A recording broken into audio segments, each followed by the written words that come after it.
ACC catches up later this week.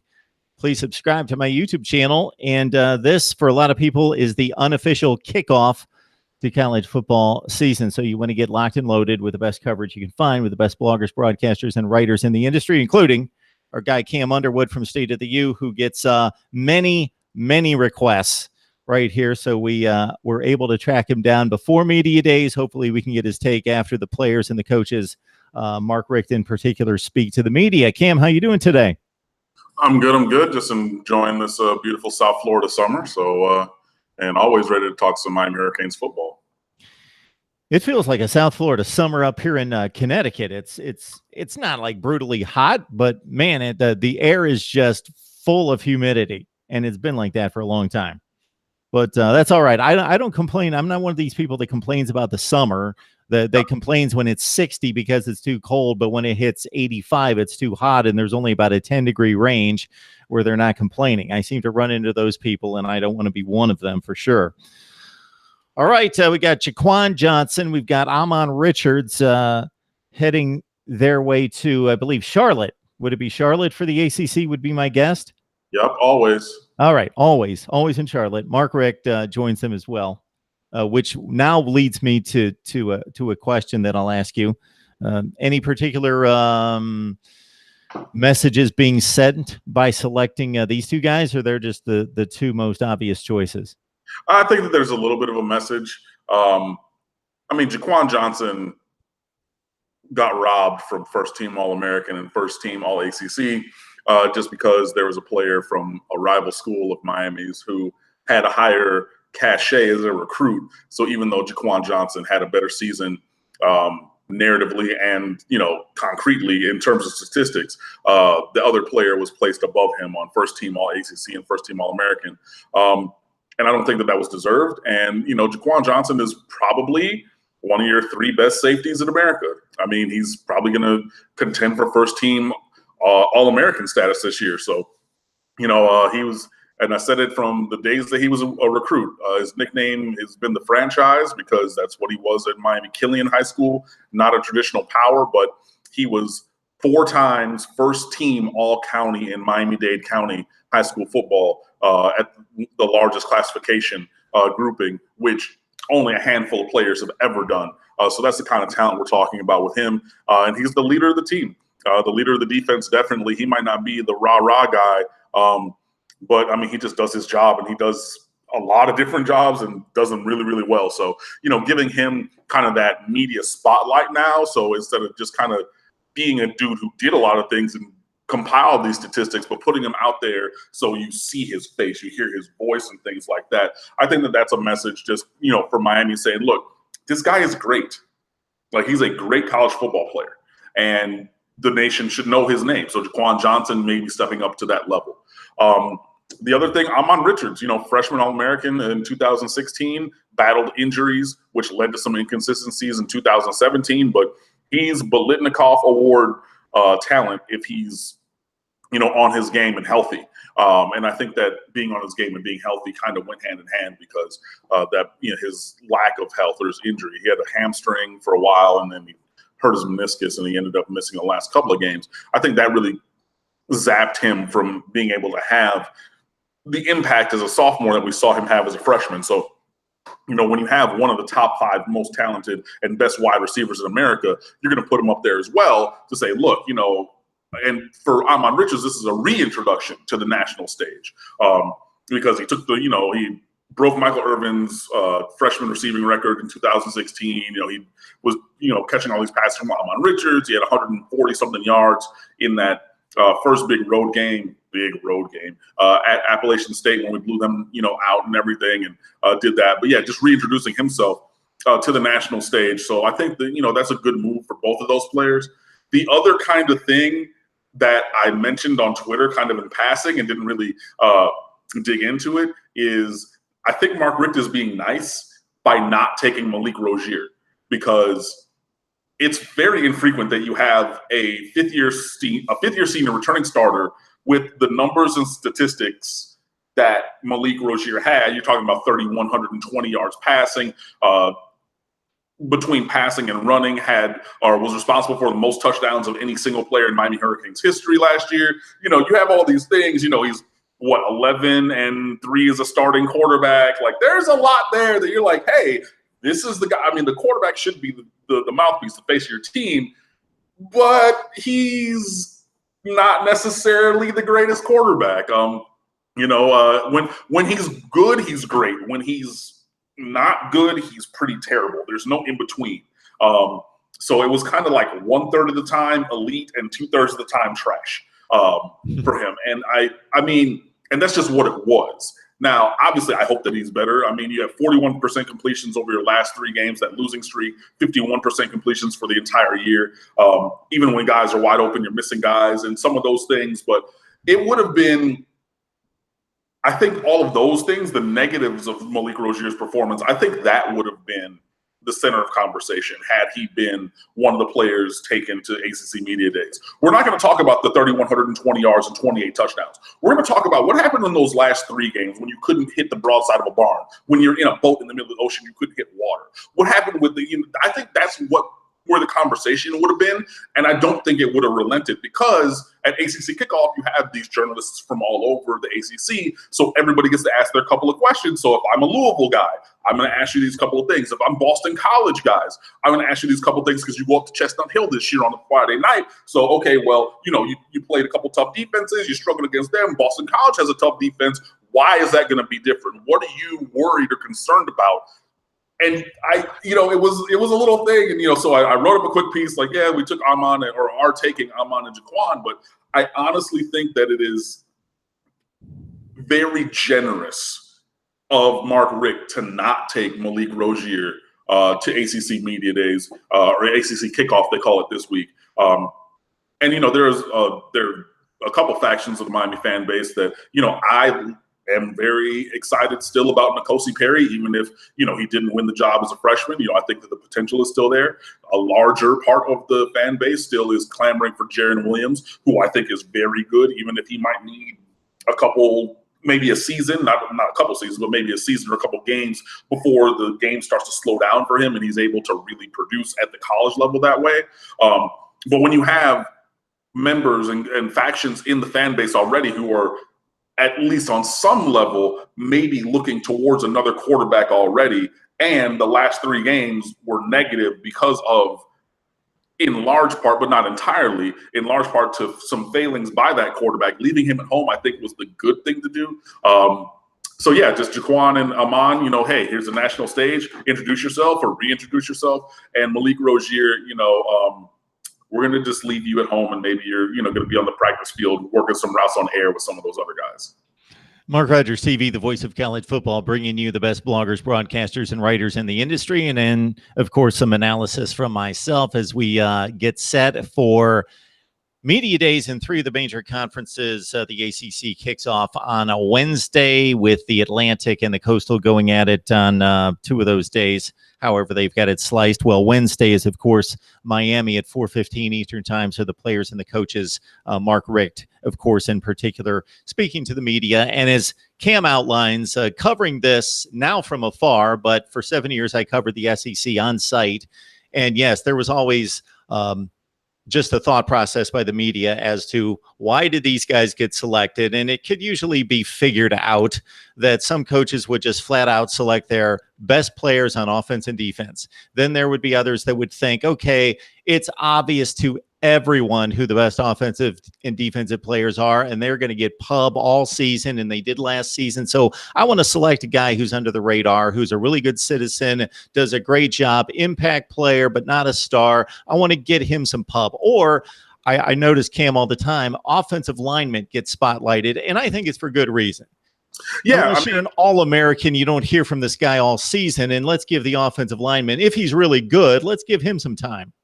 Exactly. You might hear from the left tackle, during the season, but other than that, you're probably not going to hear from an offensive lineman. Your number 63 right guard kind of a thing. Like, they're not really going to get interviews. So some of those guys do that, and it is kind of rotational as well, because you usually don't have guys who go multiple years to the media days for their given conference. Like Shaquille Quarterman, he went to or for Miami last year as the defensive player, and he's a guy who should be first team All ACC and challenging for an All American nomination or placement at the end of the year, because he's very, very talented and he's the best linebacker that we have and one of the best linebackers in America looking forward. But he was the guy who went and spoke at Media Days last year. So instead of running him back again and saying, hey, we're going to try to push him, like we've already had him out there, everybody knows about him. Yeah, let's go Jaquan Johnson, who has not necessarily been that person who's spoken in the media like that. And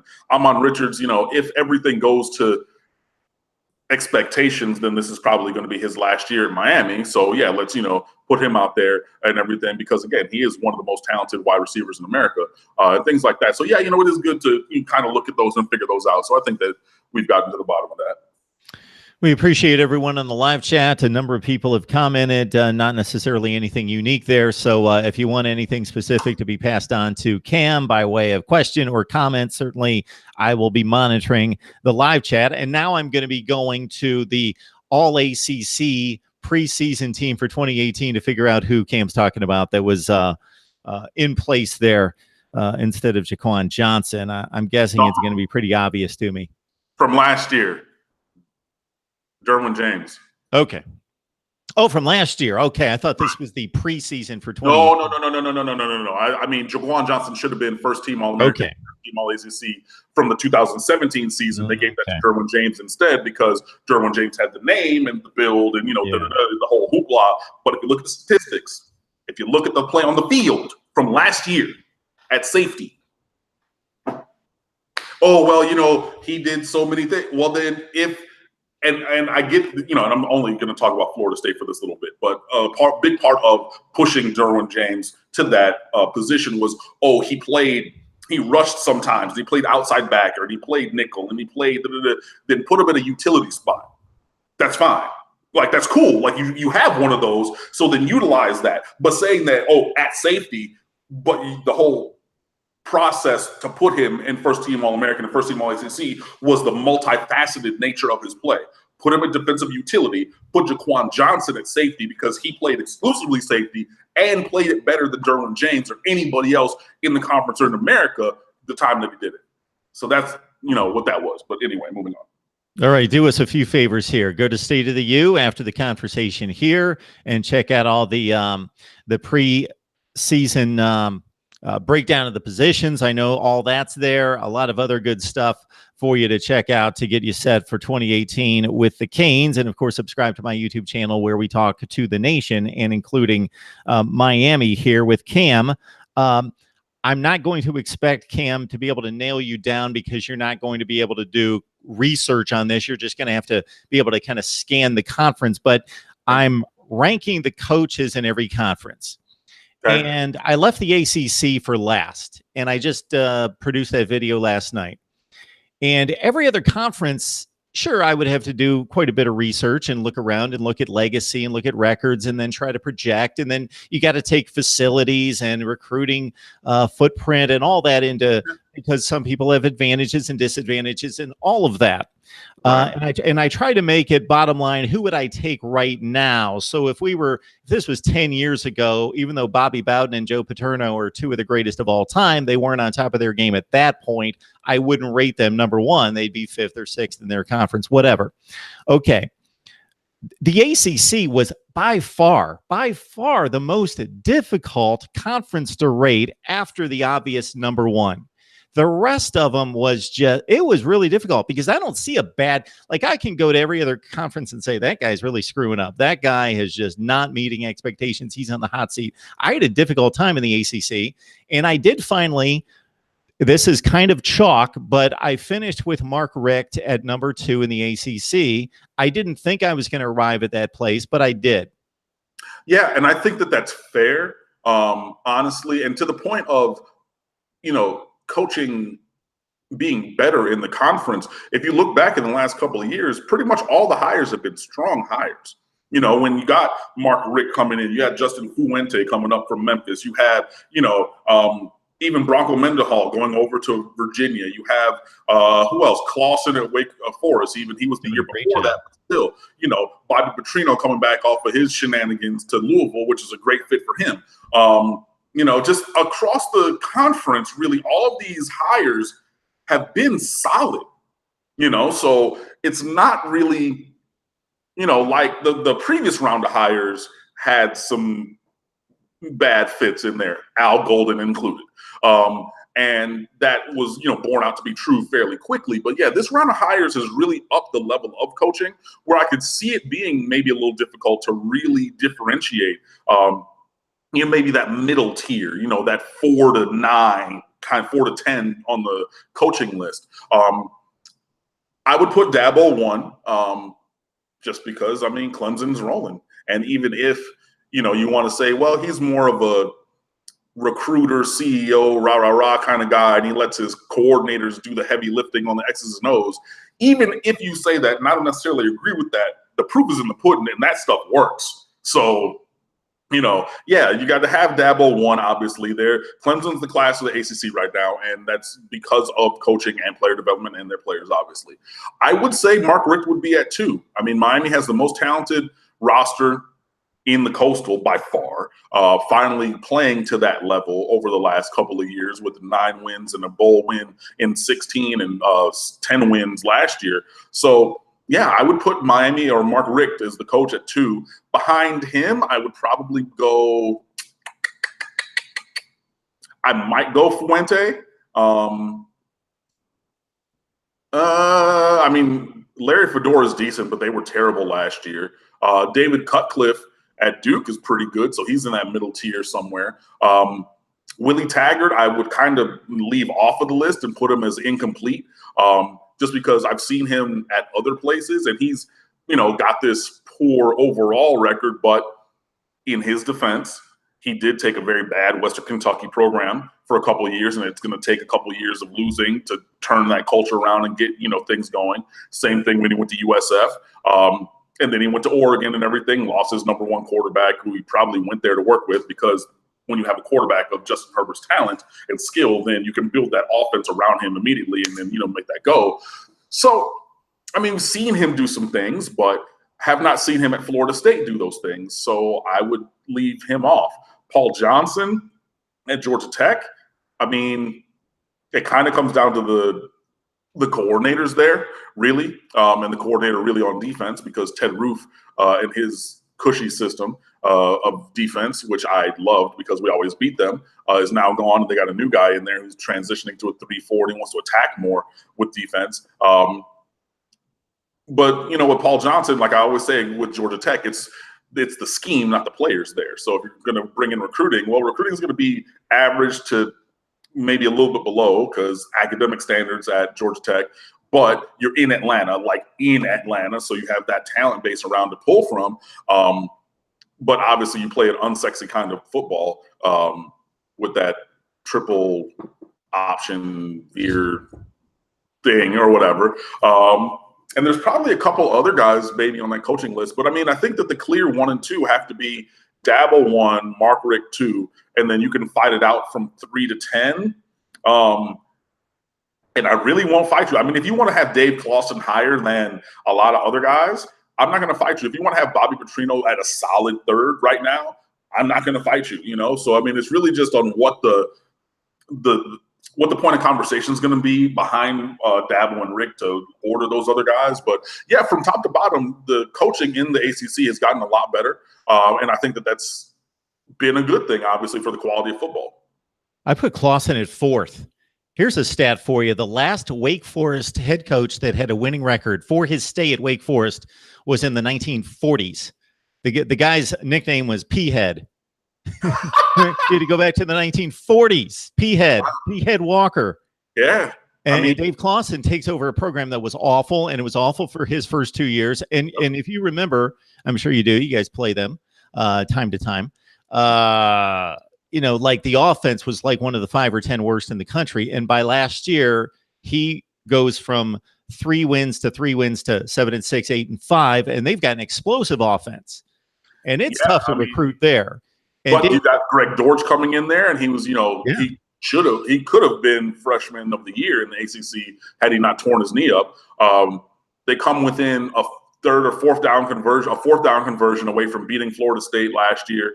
Even in a down year, I don't care. This is Wake Forest we're talking about. That's still monumental, and things like that. So yeah, you could have clause in it and I'm not gonna really fight you about it. But I mean, like I'm saying, it comes to the point now where the quality is so high that apart from Dawit 1 and Richt 2, there's a lot of dudes in this conversation. If you got 13 teams, 14 teams in the conference, so that top 7, the top half of the coaching list, it's gonna be tough for those other 5 guys because there's 8 or 9 coaches that could be in the top half of the list. I mean, but it's a good thing because you want to have good competition and it ups the level for everybody. And if somebody falls below the standard, then they're going to, get fired. So if you look at the SEC, which is, from top to bottom, from the top, at least it is the best conference, but you have the bottom teams who are always trying to get up and make the conference as a whole more competitive. Those guys at the bottom, those coaches, if they're not able to do that, they're getting fired by their teams and they're looking for somebody to bring the quality up. And in the ACC, you've seen a lot of these hires really be good fits for their programs.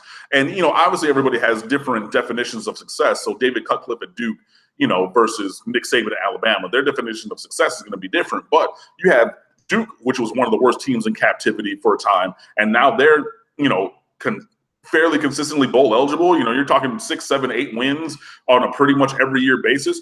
For Duke football, if you're of age, I'm in my 30s, but if you're like around my age, maybe a little bit younger, Duke was go back and look at that Devin Hester punt return from 2005 against Duke. Go back and look at it, or whatever year, 04, 05, when he goes and he just runs all around and back and forth and cuts through everybody, because it was a video game then. It was just like, okay, I'm just going to kind of Tecmo Bowl it, go sideline to sideline and then figure it out, because Duke was terrible. But even getting them to be mediocre is a big win for them. So yeah, having better coaches is a good thing for the conference, and we're seeing that. And I'm glad, that Miami upgraded our coaching situation, and hopefully will continue to improve the on-field situation as well. The thing, the 3 points I would make about Cutcliffe and looking at it is, number one, and I wasn't, again, going legacy, unless the legacy was still holding, meaning this guy is the same guy coming to the forefront of the program. This is still the same guy we had 10 years ago, unlike a Bobby Bowden, he's a shell of himself 10 years later. But if Cutcliffe is the same guy he was 10 years ago, so I even looked at Ole Miss, he had a really good coach before him and a really good coach after him, meaning Tommy Tuberville and Houston Nutt at Ole Miss. And he did much better than both of them at Ole Miss. Then he goes to Duke, and he's been there for 10 years now. And his first 5 years were awful. It took him a long time, but his next 5 years have been significantly better than his first 5 years. And the guy's just well respected. You listen to coaches and they know what they're doing and they know who they like and who's doing a good job. And they also always say David Cutcliffe. Mark Richt. This is my defense of Mark Richt, because people can automatically say, well, he's had all this talent first at Georgia, now at Miami, he should win big. And the Kirby Smart job that he did last year throws some shade at Mark Richt. For 15 years at Georgia, Mark Richt went 83-37 in the SEC. When the SEC was the SEC, when it was brutally tough, he went 83-37 in that conference. He finished ranked every year but one. He finished in the top 10 like 9 times out of 15 years. I know he didn't complete it and get to the promised land, but I don't know that the coaches can go out there and make tackles and throw passes. And basically 2012, he coached his team to the brink of, that close. And the other thing about Mark Richt, again, there's an assumption with Georgia and Georgia talent, and much of it's true. But the 3 coaches prior to him, Jim Donnan, Ray Goff, and even though Vince Dooley's a legend at Georgia because of the national title, his last 8 years were a lot of 8-4s, 7-5s, and the other 2 coaches. So Richt took that, what was a 7 or 8 win program for 25 years, and boom, all of a sudden they're going 10-2 every year. And so I thought that was pretty substantial. Plus, I was going back and forth between Petrino and Richt between 2 and 3, because Bobby Petrino's done some great things on the field. But if you're going to place your program in the hands of someone and know that it's not going to come off the rails, that he's not going to do something idiotic to embarrass your program, that gave the lean to Mark Richt in a very heavy way. Those were polar opposites I was comparing there in terms of Petrino and Richt. Yeah. Obviously you have that kind of a thing, but I mean, I don't have to really sit here and go over Mark Richt's resume because everybody knows that and everything. And I think one of our writers who just on the website on State of the U today talked about, Miami's going to be basically a consistent 10-win team from here on out with Mark Richt as the head coach. Now, obviously, I know that Georgia fans and college football fans from around the world are going to say, hey, 10 wins is good. Last year, Miami won 10 games. Do you really feel great about that season at 10-3? I feel good. I feel better than I do, at 4-8 or anything, but I don't feel great, obviously, with the way that it ended. And everybody's going to say, he never won the big game or this, that, and the third. Okay. I mean, that's a fact. Like even, that SEC championship game with Aaron Murray when the ball got tipped and whoever the receiver was, I think it was Massaquoi, caught it at like the 2-yard line and they didn't have any timeouts left. Like, you're an incompletion in another play, or if that doesn't get tipped and the receiver who was further down the field was in the end zone open, if that play goes differently, now we're talking about Mark Richt differently, even if it's, well, he got there once, it goes from being 0 wins to 1. And that's a big step. If you look back in the NBA, everybody was talking about LeBron, like he was never able to get off of 0 championships. Came to Miami, whatever, got off that schneid, lost the first year in Miami, if you don't remember that, to Dallas in the 2011 finals, came back the next year, finally took that 0, turned it into a 1. That's a big step. But yeah, I think that's really where Miami finds itself needing to take that next step again. And Mark Richt also. So I think that both coach and program are in the same spot, and it'll be interesting to see the coach try to lead the program to that next step because, that's where he's been in his career and that's where we are as a program. Now, obviously, Mark Richt has championship pedigree caliber because, he was on some of those staffs in at Florida State from the past. They didn't win a championship when he was there. No, he had a Heisman Trophy winner, but they didn't win a championship with him on staff there. But, he's a high-level coach. But he personally, as a coach, if you want to put it on him, and Miami Hurricanes program, which, obviously went through a pretty bad time for a decade, needs to get back to a step above where we are.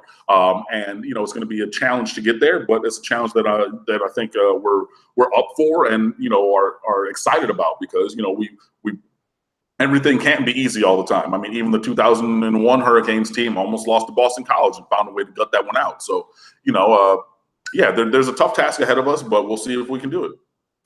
Mark Richt, not to correct you, but I will because I think you want me to, actually won 2 championships at Florida State as an assistant. He was there as the quarterback's coach in '93 when they won the whole thing, and Charlie Ward, they won the national championship that year. And then in 1999, when they beat Virginia Tech and Michael Vick, he was there as the offensive coordinator. Oh, well, 93 flashed in my head at first, but I didn't remember if he was there or not. But that would have been around the same time as Charlie Ward won that Heisman. So, and Casey Weldon was the runner-up a couple of years later. So, yeah, that makes sense. Okay, so he was the play caller. He was, the offensive coordinator on those teams both years then. So, add that to the resume then. Right, Cam Underwood on the line from State of the U with a fine resume of his own. So please check out he and the rest of the staff there at the State of the U. It's some fine stuff, and Cam gets requested more than anybody. I hate to tell him that sometimes, but I have to sometimes let him know because I know he's busy, but I put the request out there every few weeks and sometimes have to let him know, nudge, nudge. People are asking for you. They want some good Miami football talk, and Cam delivers. Even when there's not a whole lot going on, this would be the ultimate dead spot. But we've got media days coming up in just a few days. And sure, we can't talk about football. We're going to be talking about what other people are talking about is basically what's going to happen. But it's still, maybe somebody will say something. I wouldn't expect that to come from Mark Richt, but he'll be by the book and he'll be fine and knows what he's doing up there. But somebody's going to say something that'll be that somebody will run with we can have some fun with. But hopefully we can have Cam back to talk some Miami football. A lot of trash talking on the chat. Don't see a whole lot there. People asking about the offense. I don't know that you can really add anything that you haven't said a dozen times since they left the field against Wisconsin I mean, about this offense. The offense is loaded. We have, 4 or 5 running backs, who are good. Travis Homer is going to be your starter. DJ Dallas is a slash player. He's based at running back, but he can play wildcat quarterback. He can play slot. He can play outside. He can kick return, punt return. Lorenzo Lingard, 5-star recruit who ran 4.27 and the 40 in the spring testing, athletic testing. Robert Burns, hopefully, maybe if he's healthy for the first time in 3 or 4 seasons, spanning high school into college. He's very talented. He's 5'10", 225 pounds, and he can move surprisingly quick for a guy that size. So if he's healthy, that's an addition. Trayon Gray at running back. I can go down the list of wide receivers from Amon Richards to Lawrence Cager to Jeff Thomas to Mike Harley to Mark Pope to Brian Hightower to Evidence Njoku to Marquez Izar and tight ends, Brevin Jordan coming as a freshman, Will Mallory is a freshman, Michael Irvin Jr. has his father's name, so there's that. But there's skill talent everywhere. So, and Miami's the key is going to be able to get those guys the ball, hopefully in space, because in space then they can make some things work. But even in tight spaces, we have guys who can score on any play. The offensive line needs to be better. Hopefully the reshuffling will help with that. Taking Tyree St. Louis to left tackle, but then moving Navon Donaldson to right tackle and filling in the inside from there. Got a transfer up front from Tennessee, Denzel Bulware, who's officially in school for summer B session now. So he's going to try to play his way into one of the guard spots. So it's really going to come down to, consistency on the offensive line. The offensive line cannot be a sieve. It cannot be terrible. Even if it's average and passable, then Miami should be able to put up numbers. And also, it falls on the quarterback position. Malik Rozier is going to start this year. I don't know if he's going to continue to start all year, but it's up to him getting people the ball, making the right reads in the pass game and the run game. So between the offensive line and the quarterback, that's going to determine the success that Miami has on offense. And I really think that it comes down to execution more than play calling and things like that. And as the year went on last year, you saw Mark Richt start to open up the offense, and he went to some new and different things, and it was able to become dynamic. So having seen some of those things, I'm excited to see where we ended last year. You can think about the last win if you want, but that last win was from an offensive standpoint. I want to start there and then build from there from a schematic standpoint. But if the offensive line is not able to block well and give you the time to do what it is that you want to do offensively, then you're going to have to scale it back. If the quarterback is not able to hit throws, and the easy throws, the slants, the square ends, the stop routes, the little things that are, those are completion percentage builders. If he's not able to hit those and keep the chains moving, then you can't build to the second, to the bubble screen and go, because you're not completing bubble screens. So it really comes down to executing on offense. And I'm hopeful, but I need to see the evidence of that. But I really am hopeful that this offense is going to continue to be a top 25 yards per play offense with guys all over the field who can score from anywhere. So, Cam, based on what you know of the media that covers Miami and where you get your information during August camp, and number 2, the coaching staff, and that's controlled first and foremost by Mark Richt, and you have less experience at that, are you going to be able to get what you feel is an accurate picture of that quarterback battle and what's really happening? No, absolutely not, because they're not going to say it.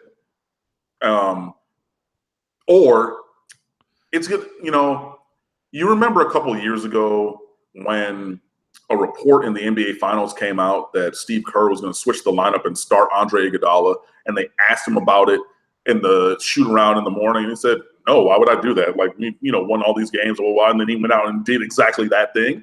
And after the game, he said, I had to lie to you guys. I'm not going to give away the strategy, at 2 o'clock for a 9 o'clock tip-off, even though it was right. I told you no, because that gave my team the best chance to win by not revealing that strategy.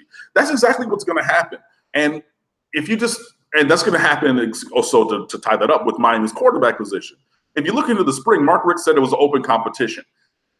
I don't like calling people liars, but if you look at what happened through the spring, that was not an open competition. That was Malik Rozier was one, and then some other guys got some reps with the ones and things like that. But Malik Rozier was one all the way through. And that's going to continue to be the case. I don't think that we're going to see the quarterbacks throw much.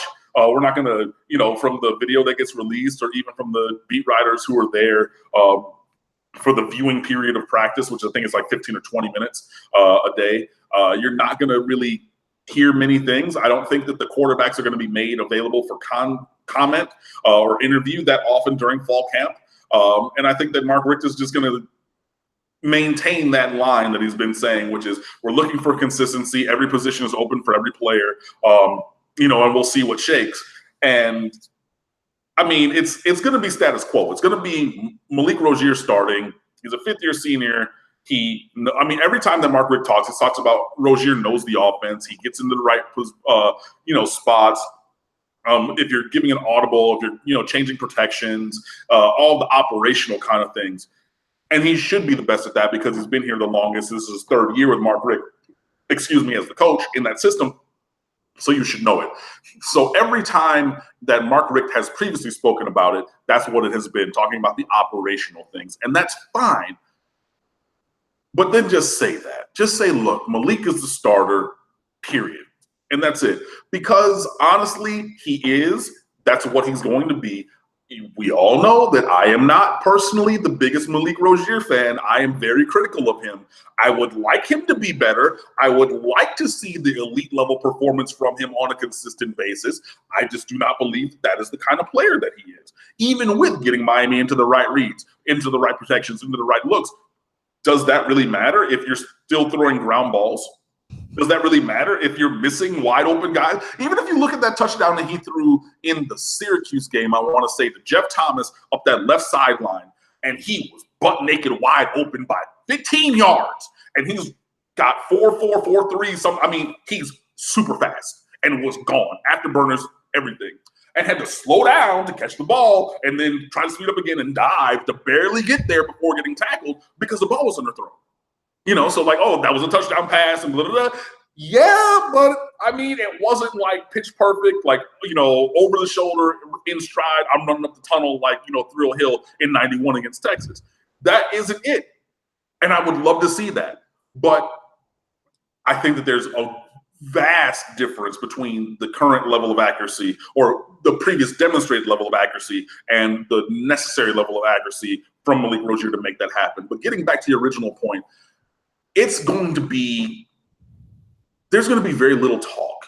It's going to take, it's going to take people really digging with their sources to find out what's going on in an honest way with the quarterback competition, because I just don't, from what I've seen from Mark Richt these last 2 years regarding Malik Rozier and the quarterback position, I do not believe that there's going to be transparency. I do not believe that there's going to be a forthright nature of communication regarding that position.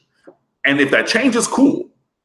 But from what we've seen, I just don't. I think there's going to be, again, continuing that same status quo of generalities and kind of blanket statements without really actually digging into what's going on.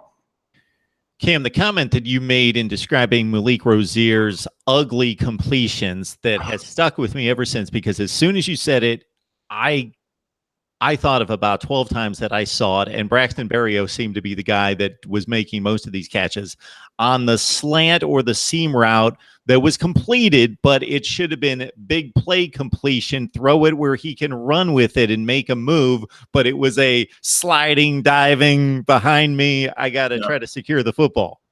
And, there's something to be said for those plays as well, because a completion for 8 is better than an incompletion or an interception.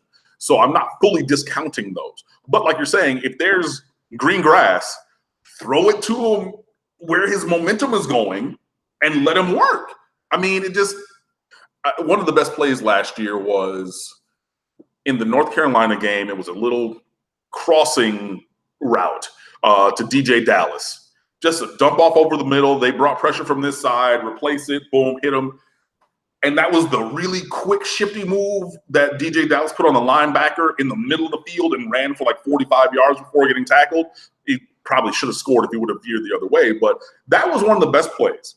It was a hot read against the blitz, accurate to give him the ball, and then let him work. So if DJ Dallas would have gotten tackled by that first defender after 6 yards, that would have been a positive play. But instead, he gets the ball on time, in space, makes a guy miss, which you want your skill guys to do, and then runs for 50-something yards. That now takes, and you get all 50-something of those yards on your passing stats, Malik. So a short pass right there, nice and easy. Now all of a sudden it changes the complexion of the game. But if you're not able to do that, then, okay, it's only a 6-yard gain instead of 50-something. It's a slant where, okay, I have to dive, or I have to stop, or I've got to contort my body to make these things happen. Just in a general sense, accuracy for Malik Rozier needs to be better to then unlock all these hidden yards that could be there. And if you're, 54% for the year, even with let's call it a 10% difference would be up to 59. So if we call it a 5% difference, that'd be 57%, give or take. So an additional 3% completions. How many yards could that be if you already had 31-20? You know what I mean? Another 3%, and you had 200 completions. So you're talking, okay, like another 8 completions, maybe. Well, actually on 400 something. So you're talking about maybe another 13 completions. 13 completions at 7.5 yards per attempt? Or 13 completions times, what was it? I think he had like 14 yards of completion. Bro, that's another 300 yards. And that's not even taking into account big plays. That's taking into account average plays. You know what I'm saying? Now that takes Malik Rozier from 3,100 yards to 3,500 yards on the season. How many of those could now be touchdowns? Those little differences could be that. And now if you're talking about getting up to 60% completions, so another 6% on top of what you've already demonstrated. Now you're talking almost another 800-900 yards. How many? The numbers, and I'm a nerd, so I'm in math mode right now. But just looking at the numbers on math, hold on, I'm going to open up a tab. I'm going to go to college football stats. I'm going to go down to Miami, and I'm going to go back. Come on, computer. Thank you. I'm going to go to passing, so I have the accurate numbers. You're talking 7.5 yards per attempt. So every time he throws the ball, he's going to get 7.5. If we got 3120 divided by 224, that's 14 yards of completion, right? So, it's just the numbers could really, really be impressive for him and for the receivers and for the offense overall if minor things were to change. You know what I mean? If you have if I go back, and I know I'm sitting here and doing math, but I'm a nerd, like I said. You're good. I'm doing some more math. I love this. If you're looking at 415 completions times 60%, that's 249 completions. So that would be another 25 completions from what he had based upon the number of attempts he had last year. If you multiply that by 14 yards, that's 3,500 yards. That was based upon the yards per completion times the potential number of completions. And that's, again, taking the average, not even accounting for these other things that could be improved. And that's not outrageous, because I think some people get on here sometimes, and not just with Malik Rozier, but with other quarterbacks at the end of a game and say, he missed this throw, he missed that throw. Well, every quarterback, especially at the collegiate level, misses throws. So they're not going to make every throw. But I think, to further your point, place these throws in the right games. And of course we can't do that, but when was he making his worst throws against the best opponents, against maybe the 3 best or the 2 best opponents, obviously at the end, but the pit game of the season that would have made the difference twice in those games? I think that there were some to be desired in every game. Sure. But and I'm not, okay, people are going to miss throws. Yeah. But not maybe with the consistent nature. But if you're talking about getting up to 3,500 yards, now you're going from Malik Rozier being down in the 30. So he was 30th overall in total passing yards last year. You're going to go from that to top 20, you know? And I mean, again, and if some of the, and that's, again, just going on 60% completions with the average yards per completion that he demonstrated last year. Not even taking into account if there were any additional big plays, if there was improved accuracy where there's run after the catch of some of the plays previous. The numbers could really be eye-popping if the play is to the level to necessitate or to precipitate that. And again, 60% completions should not, it's not even really that high, to be perfectly honest. Like, it's not like I said, oh, we're going to go from 54% to 80% completions or something like that. But I mean, if you're looking at, you know, you have guys last year who, I mean, how many quarterbacks in the country had 60% completions? 53, and numbers 54, 55, 56, 57, and 58 on completions were at 59.9, 59.8, 59.7, and 59.6. So you had 57, 58 guys who were around 60% completions. That's half of your 128 right there, almost. I mean, it's a little under, but I mean, you're talking about 45% of starting quarterbacks had 60% completions. That's not even expecting that much out of Malik. But if he were to get that leap from 54% to 60%, it would be transformational for this team. And I mean, I can hope for that. I would love that. I need to see it.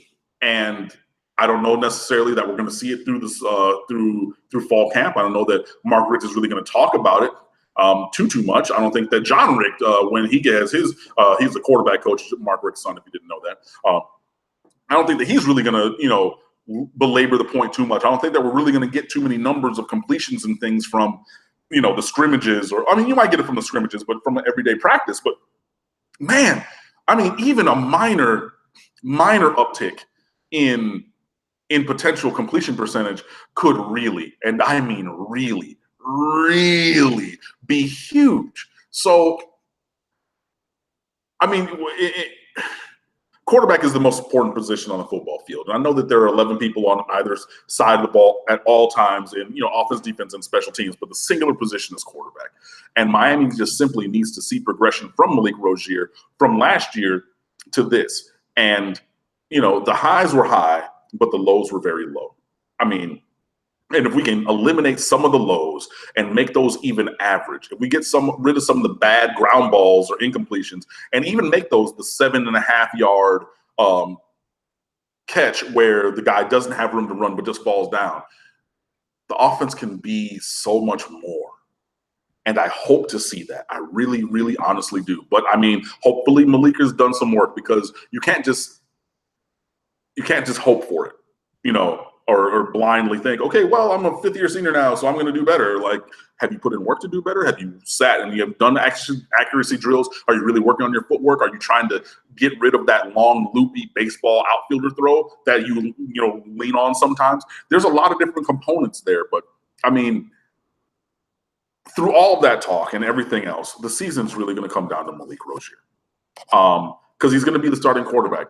And if it comes to pass that he's not the starting quarterback, then either one, we have a season-ending injury to Malik Rozier, which I am knocking on my wooden table, do not want to have. But obviously we saw that even with our rival Florida State in the opener last year. They lost their starting quarterback and then things fell apart. If Malik Rozier is not the starting quarterback, either his performance is abjectly terrible for a couple games, or he's injured. So short of that, he's going to be the guy. So now we need to look at ways to make his job easier and to make him better to be able to operate that job. And, you know, again, from the numbers of demonstrated performance, there are things to like with Malik. There's just also things to not like, and hopefully those get mitigated and the things to like get highlighted and improved. So we got all sorts of people making comments on the chat. I've got 3 points to make off of your points, because I thought that was great. I thought it was fascinating. So from a number standpoint, I'm right there with you. And you're not even talking necessarily, even though it results in sheer numbers Of course, we do not want a Miami quarterback, if you're a Miami fan, to lead the nation in passing yardage. You don't need that. That happens in the Mountain West. They throw for 4,500 yards, and in other conferences. You don't need that, but you need efficiency and you need explosive plays. Against any defense, it's difficult to go 12 plays, 83 yards, and the like. Against a really good defense, like you saw a number of times last year, and we'll see 4 or 5 times this year, if you can wipe out a 57-yard completion and not have to drive those 57 yards at 8 and 12 and 3 chunks at a time and be perfect and have to convert a 3rd and 5, then a 3rd and 7, then a 3rd and 2, but you get, boom, 57. That makes the game so much, and you got the guys to do it on the outside. It makes it so much easier.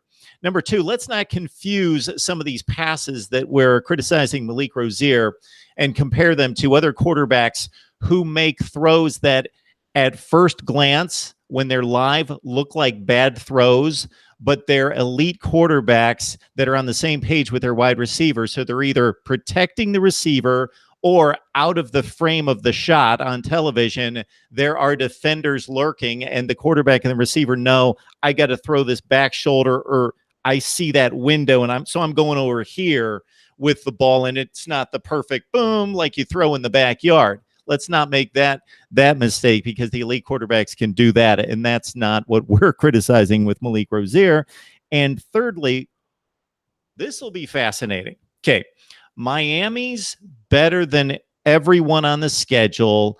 LSU, Florida State have similar talent, but it remains to be seen whether they're going to be as good as Miami. They're better than everyone else. Virginia Tech would be the second best talent in the division. So if Miami is the expected, Cam, 7-1, 8-0, whatever they are at that point in the season, but Malik Rozier is not playing well, is Mark Richt selecting him out of the gate thinking, okay, he has all this experience and we should win all these games? Not that they're not going to have some tough games, because they will. Even the likes of a Duke or a Georgia Tech may jump up and make it a difficult game like they did last year in Miami. But do we give him 7 or 8 weeks and see if he gets much better so we're ready for that championship game? Can't assume that, but that's where they should be headed. Or do I pull the plug on this guy after 8 or 9 weeks because I see 2 kids that are throwing the football around every day in practice that can make that difference? And even though the record looks good, we better be ready for this championship game. I do not foresee that happening. And I get that there was the whole redshirt rule last year, that if the new redshirt rule, which if you missed it, now players can play up to 4 games, any 4 games, and still maintain their redshirt season. Had that been in place last year, then N'Kosi Perry would have played in October, November last year. I guarantee you that, which is when Miami actually was faced with this very question of, the record is good, but the result has been good, but the process has not been smooth, per se. You have these couple of tough games that probably should not have been, and Malik Rozier didn't necessarily play his greatest and things like that. I mean, yeah, last year, Evan Sheriffs was not as talented as, Jaron Williams and N'Kosi Perry are. And, obviously you had the red shirt issue with N'Kosi Perry, where you didn't want to burn his red shirt for 1 game or 2 games or something, and you really didn't know what you had there. So all of that being said, I don't think that Mark Richt would change the interaction this year. I don't think that, again, unless Malik Rozier is playing abjectly terrible, like even if it's some highs and some lows and passable like it was last year, I don't think that he's going to go away from him. And yeah, you're going to look at, people are always going to parrot, the win-loss record as quarterback wins, but wins are not a quarterback stat, but people are going to say that and things. But yeah, if Miami is 7-1 or 8-0, then you're going to be talking about, oh, well, Malik Rozier is 21-3 as a starter and blah, blah, blah, blah. But it just, if the offense is not running at peak optimization for what it could be, that's one thing. But again, unless he gets injured and is out for a time, a time could be the rest of the year from when the injury happens. But again, I don't hope that happens. Or he's like, Kirby Freeman 1 for 15 in a game, bad. Malik Rozier is going to be the guy. So, I mean, regardless of the optics, regardless of what we want, and I mean, last year we were loud about it, saying, we need to upgrade at the position, and I wrote that, and I wrote that in the offseason, said for Miami to get to where they want to be, really contending for championships and things, then we need to move on from Malik Rozier at quarterback. That probably is not going to happen this year. So then, in the absence of moving on from Malik, which I don't think that Mark Richt is going to do, I do not foresee a time when this year, with Malik healthy, we turn 100% to Kosi or Jaren. I don't see that happening. So then that just means that you got to work to get, Malik Rozier better. And hopefully, when the time comes in 2019 for one of these kids to take over, Jared Williams or N'Kosi Perry, now they're able to make that leap. But for this year, regardless, I mean, especially if we're winning games, I don't see it. I don't see Mark Richt going away from Malik Rozier. I really don't, unless he's injured or, just playing like, the worst quarterback in FBS. I don't see it. So, just get used to it, and then hopefully we'll see some progression there. Cam Underwood, State of the U on the line with us here at MarkRogersTV. We are the voice of college football. That means I've got a voice, you've got a voice, and of course we bring on the best bloggers, broadcasters, and writers in the industry, and they certainly have a voice. Cam's got some pipes, so it's even amplified more with him. Appreciate it. Have you seen anything out of John Richt that makes you believe that he is not qualified for this job? Woo! I will not say that he's not qualified for the job. I mean, he played, in college. He's obviously been on staff with his dad, here for a couple of years, and he coached in another place as well. I think that we're going to see that an upgrade can be made at that position. And that's the thing that I've thought for a while, and I was going to really dig into it on the website on State of the U with a piece about it, but, kind of balancing that line of being uberly critical and then, maintaining a relationship with Miami. But, to this point, it makes sense for Mark Richt to bring in his son, John, to be the quarterback coach, because if you need somebody to know your system and to teach it, it makes sense that somebody who knows it would be the guy. And John Richt, throughout his playing and coaching career, has seen, throughout his life, he's seen his dad coach. He knows the philosophy that his dad has about quarterbacks. So, and John played quarterback, and things like that. So now, if Mark Richt, is working with, the other duties as head coach, but wants to be 100% sure that his system of quarterback play is being taught the way that he would teach it, in the manner and pacing and all those kind of things, then yeah, bringing in the other next best expert, your son, would be the great, the wise move to do. And I think that, we've gotten a lot out of that. Outside of that, I wrote the coaching profile about John Richt this offseason, said that, he's a solid coach, obviously, because he knows the system, and he's done fairly well in recruiting, i.e. getting every single recruit that he's gone after at the position so far. And I think that might be about to fall apart. And on that, if the recruiting is not where it needs to be, then I start to have questions about the rest of the house of cards, as it were. Michael Johnson Jr. is Miami's only targeted quarterback right now in this class.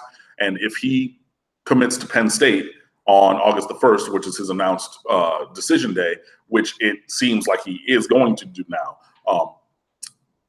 then that puts Miami in a very difficult situation at quarterback, on the roster, and in recruiting in general.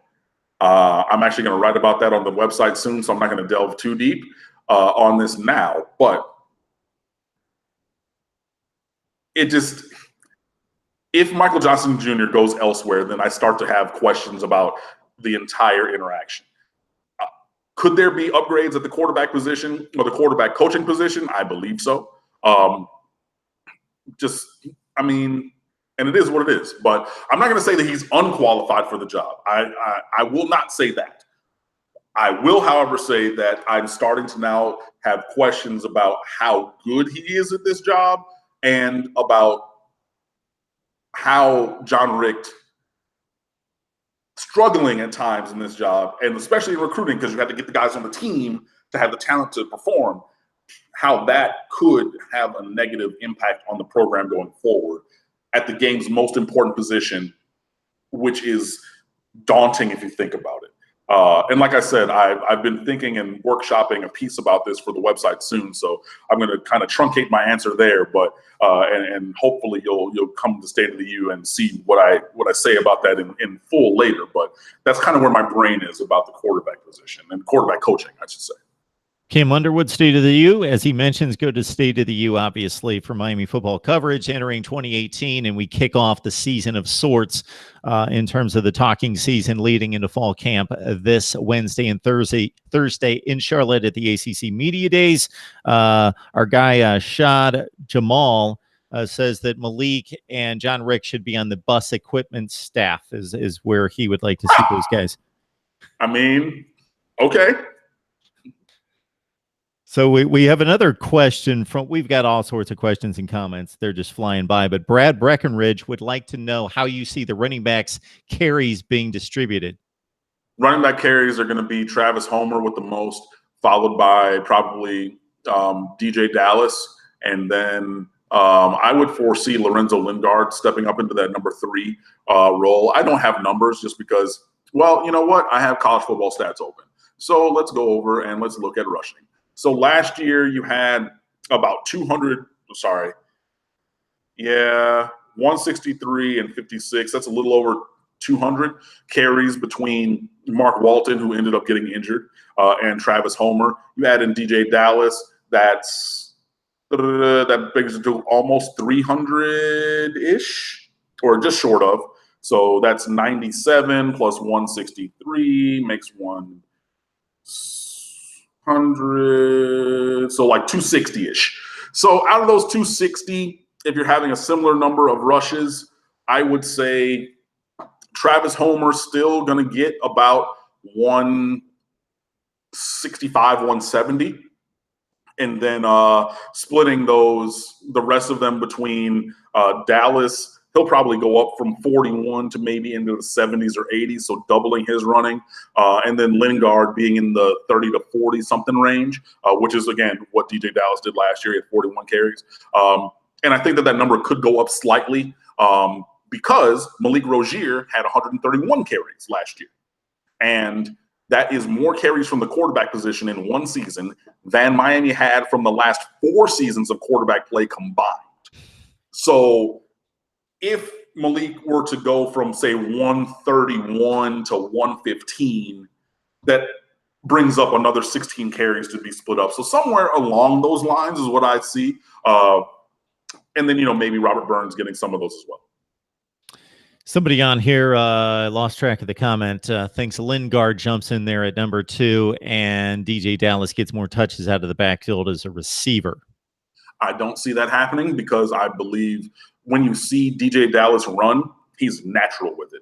I said it as a recruit because he played, Wildcat. He played quarterback in high school, but, he did the whole Wildcat thing. He threw the ball some, and he played running back, he played receiver. He did all those kind of things. So, I mean, but when he's just running the ball, you give him the ball and let him run, that is his athletic gift. I mean, he is shifty, he's fast, he's quick, he's all of those things.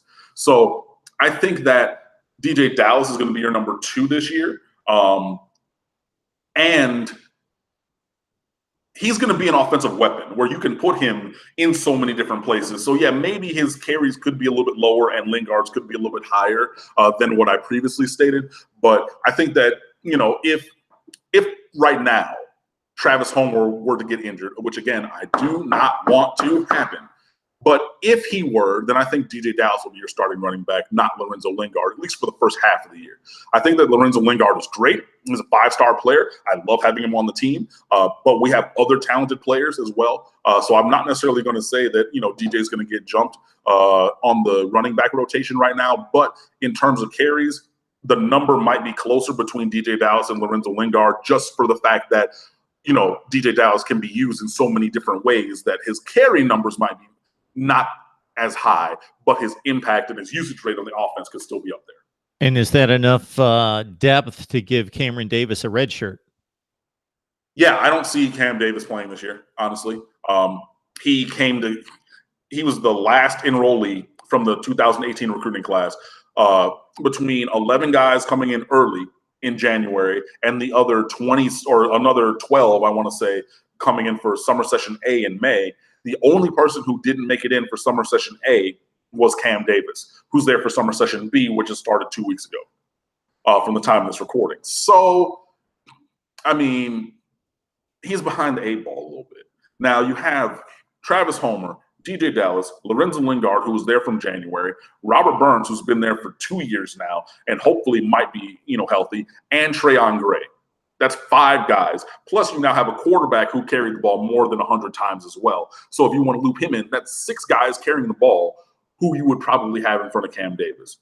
You might see Cam Davis get a little bit of burn, maybe in the bowl game, maybe in the, who's our sacrificial lamb? Oh, Savannah State, in the second week of the season. You might see him a little bit on that to do the whole play in 4 games or up to 4 games and keep your red shirt kind of a thing.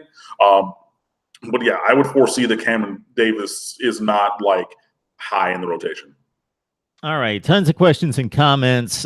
Please don't ask questions like, should Miami recruit elite offensive linemen instead of focusing on average offensive linemen? I think we can all basically settle on that one. But I do think that there's a decent question. I may have lost it in regards to when Cam's ready to go right here again. And I don't want to keep him on the line too long, but great discussion here from Cam, and we'll try to have him back here fairly soon. But we've got one question from an indistinguishable handle here, but who's on commit watch going into Paradise Camp? Good question. Yeah, so Paradise Camp is in 2 weeks. It's July the 28th. It's on a Saturday. I do not have a different professional engagement, I don't think, that day for the first time since we've started Paradise Camp. So I think I'm going to be there for the first time in person. So I'm excited about that. Yeah, no, I don't know that there's anybody who's like imminently on. Oh, there's a lizard in my house. Hey, how about that? Anyway, sorry. I don't think that there's anybody to take care of something there. Certainly.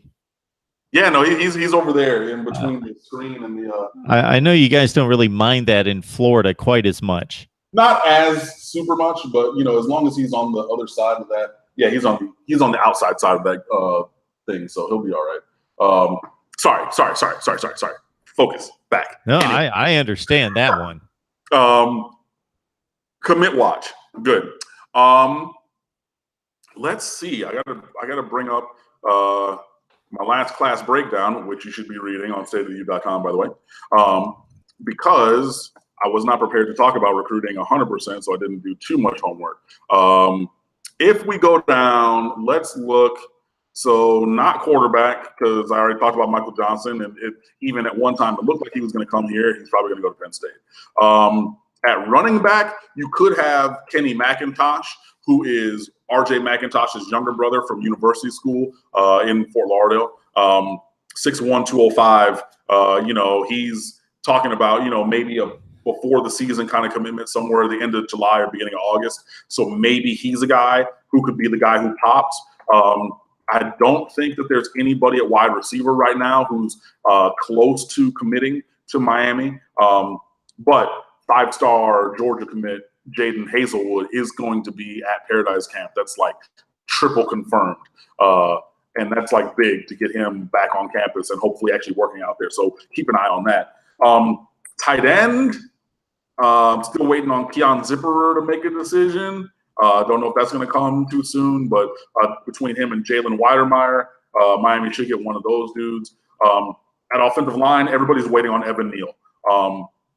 That's going to the previous comment about Miami recruiting elite offensive linemen. We've tried that and have failed previously, and hopefully we're trying that and we'll succeed with Evan Neal. 6'8", 360 pounds.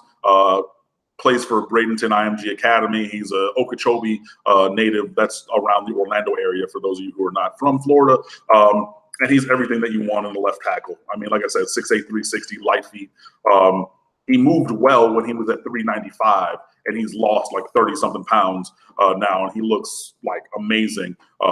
He went to the opening, and he won his reps, or a good proportion of his reps, against the number one player in America, Kayvon Thibodeau from Los Angeles. So yeah, he's pretty good. So that's the guy who you could watch. Defensive line might be where you're looking hardest at commit watch. Braylon Ingraham from Fort Lauderdale, St. Thomas Aquinas, used to play at Dillard, which is where John Ford went. And he started as a young kid, Ingraham did, on an offensive line or defensive line that had the other three players go to Division I. So that's Stephon Zayas, that's John Ford, and that's last name Wright. I forget his first name. Were the other three guys on the defensive line. They all went Division I. So he's a really good player, 6'4", 270 pounds. And yeah, he'll be a defensive tackle at this next level. So he's a guy who maybe could be on commit watch. At this point, you got to hope for Chris Bogle, defensive end from Cardinal Gibbons. Lloyd Summerall from Auburndale is 6'6", 215-pound defensive end. He's told both Miami and Florida State's staffs that he'll be at their camps. Trouble with that is they're on the same day, so you can't really be at one or the other. And I know that people are going to say, oh, well, there's a barbecue on the 27th and then the actual Paradise on the 28th. No, Summerall has told both. I've seen on lists, and I've talked to people, and they said, no, both. He's communicated that he'll be there for the camp portion on the 28th to both Florida State and Miami. So it'll be interesting to see where he pops up. But that's the guy that Miami's chasing. I mean, people are going to say Tyreek Stevenson, the All-American 5-star cornerback kind of player from South Dade. I don't think that he's anywhere near committing. But those are the guys I would say to start with, maybe. But again, I'm just kind of going back through and then maybe, please, Mark Anthony Richards, Almon Richards' little brother. Like, I mean, just come on already. I mean, there's so many of these guys like this. I don't think that he's going anywhere other than Miami in, Mark Anthony Richards. Dude, so come on already. Jump in the boat. Like, you're going to, like a Kenny McIntosh. You're coming to Miami, bro. Just jump in the boat. Like, let's get some momentum going. So, there are a couple of guys, and, maybe some of those names. There could be under the radar or underclassmen kind of commits, but, like, at this point, we're really kind of focused on 2019 kids. I mean, obviously, I'll write about the 2020 and 21 kids if they pop, but I took that to maybe mean more in the current recruiting class. So that's why I gave you some names for that. We're Mark Rogers TV, the voice of college football, enjoying the conversation with Cam Underwood. Learned something and maybe about 87 things today that we didn't know before. So hope you love the conversation and the insight, the knowledge and the storytelling and the whole deal. So please subscribe to my YouTube channel because I bring on the best bloggers, broadcasters, and writers in the nation. And as I mentioned off the top, this is Media Days week for the ACC, the Big 12, and the SEC. I counted.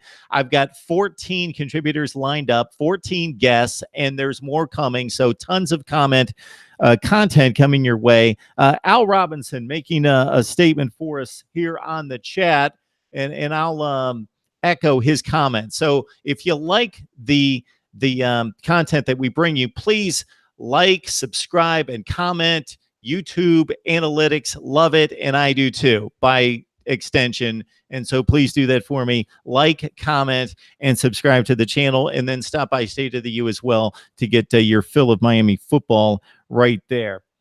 All right, Cam, it was a great time. I don't know if you have anything else for us, but definitely if you do, let her rip. Yeah, no, I mean, it's always good. I mean, I like the engagement. So, you got a little bit of a math interaction, showing some of my nerddom today and talking about a bunch of different things. But honestly, I'm just really excited about this season. I think that, Miami is going to do some really good things. I've already secured some stuff for my trip to Dallas for the season opener against LSU. So, my mother lives in that area, so I go see her.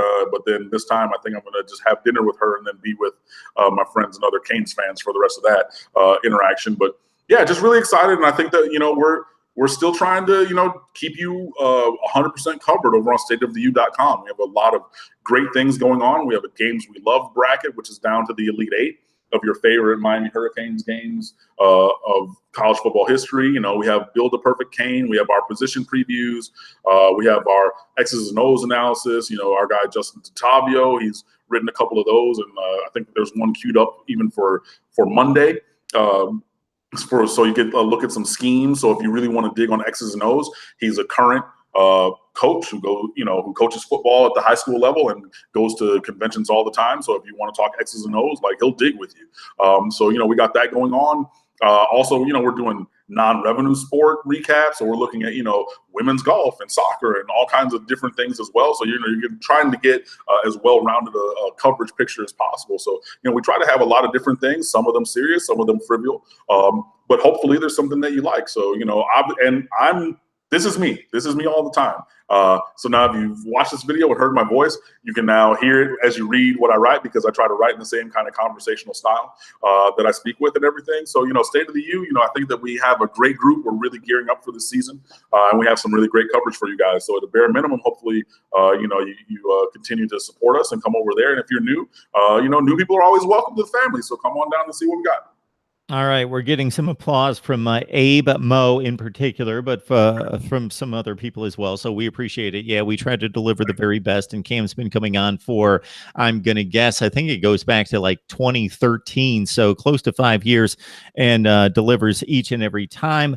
Tons of people just here in the last 2 minutes are tearing through special teams. So we'll table that. Wait.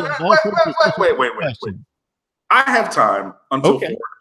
So you got another 19 minutes. All right, special teams. My answer is short. I don't know what you said. You said something that just sparked the special teams conversation. Man, I don't even know either. But okay, so we got until 4 o'clock. I'll give you that. So we're into extra time. In honor of the World Cup that just ended this morning.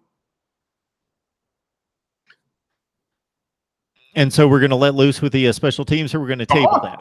No, we can take it. Let's go. I got time. Well, I don't know that there's anything specific. It's just our punting's terrible. Kicking, punting, almost as much of a question as our offensive line and quarterback situation. Okay. Punting was terrible. Punting was laughable. Just a lot of comments in that range. I don't think that. I mean, the punting did leave some to be desired. I don't think it was laughable. Even though there were some that were pretty bad. Like, I'm not going to lie. Like, there were some. But throughout the year, I think that Zach Fiegels, the punter, did get better. In the bowl game in particular, right? Yeah. Yeah, I thought there were some bad ones in the bowl game. If memory serves me. There was like a bad one in there and, whatnot. But the rest of them, I mean, he worked for higher.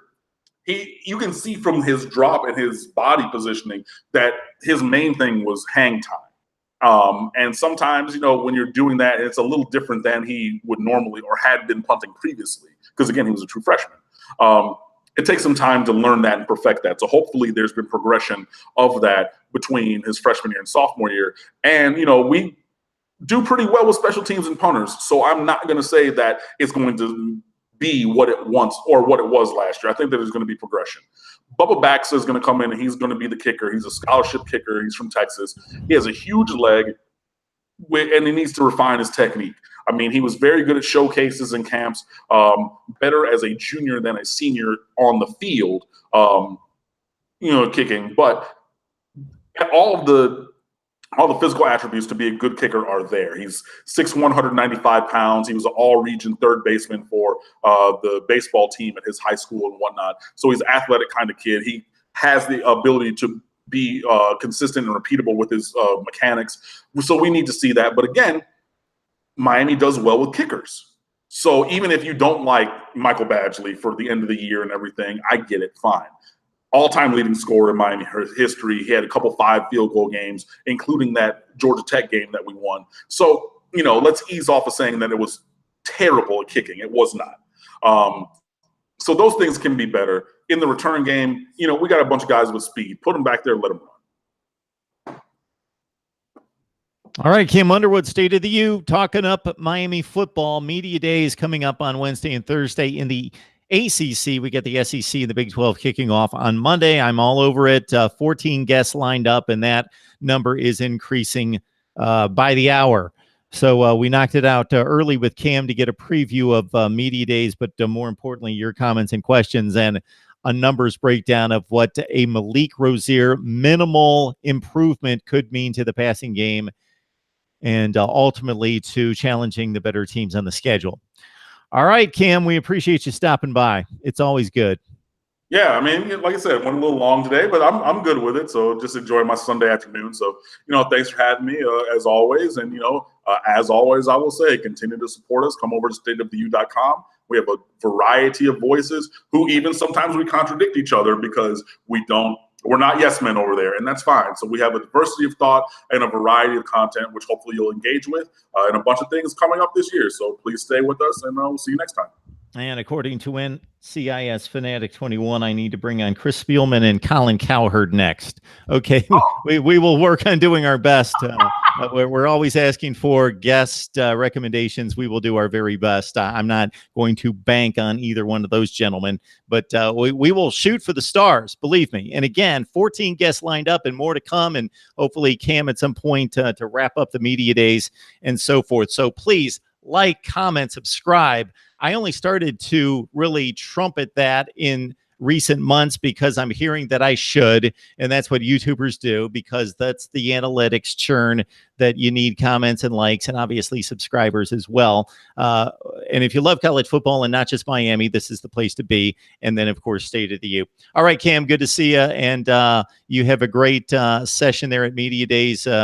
Gathering in all the knowledge. I won't bother you too much, but if I can find an open window and you can as well, then maybe we'll have you back as soon as you can make it back.